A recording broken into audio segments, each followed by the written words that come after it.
Hi guys, ఈ comments చూడండి. Brother, first time లవర్ని కలడానికి వెళ్తున్నా, మంచి అవుట్ఫిట్ చెప్పని ఈ కామెంట్ వచ్చింది. నీకు లవర్ ఉందా మరెందుకురా నీకు అని అంటాను అనుకున్నారా? అమ్మాయిలు ఇప్పుడు క్లాసిక్ అండ్ క్యాజువల్ లుక్ అయితే ఇష్టపడతారు. అందుకోసం అద్దరిపోయి అవుట్ఫిట్ ఉంది, రండి మరి చూసేద్దాం. రోజ్ స్టార్ అనే బ్రాండ్ నుండి ఈ బ్లాక్ కలర్ జీన్స్ చూడు, ఆల్ సైజుల్లో అవైలబుల్ ఉంది. ప్రైస్ చూసుకుంటే 600 రూపీస్. ఈ నేవీ బ్లూ డెనిమ్ జాకెట్ చూడు, క్లాసిక్ అండ్ రగడ్ లుక్ అయితే ఇస్తుంది.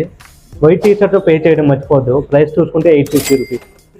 స్పోర్ట్స్ వాచ్ చూడు, మీ అవుట్ఫిట్ని నెక్స్ట్ లెవెల్కి తీసుకెళ్తుంది. ప్రైస్ చూసుకుంటే 400 రూపీస్. ఆసియన్ అనే బ్రాండ్ నుండి ఈ వైట్ అండ్ బ్లూ స్నీకర్స్ చూడు, ఆ ప్రింట్ అనేది మీకు ఒక స్ట్రేట్ వైబ్ని అయితే ఇస్తుంది. ప్రైస్ చూసుకుంటే 680 రూపీస్. ఈ అవుట్ఫిట్ కాస్ట్ ఎక్కువే, ట్రై చేయండి, పక్క మీ లవర్ ఇంప్రెస్ అవుతుంది. ఈ మాత్రం హింట్ ఇస్తే చాలు, చెలరేగిపోతారు అంతే. ఈ వీడియో ఎవరికి షేర్ చేయాలి తెలుసు కదా, వాళ్ళకి షేర్ చేయండి. సబ్స్క్రైబ్ చేసుకో గురు.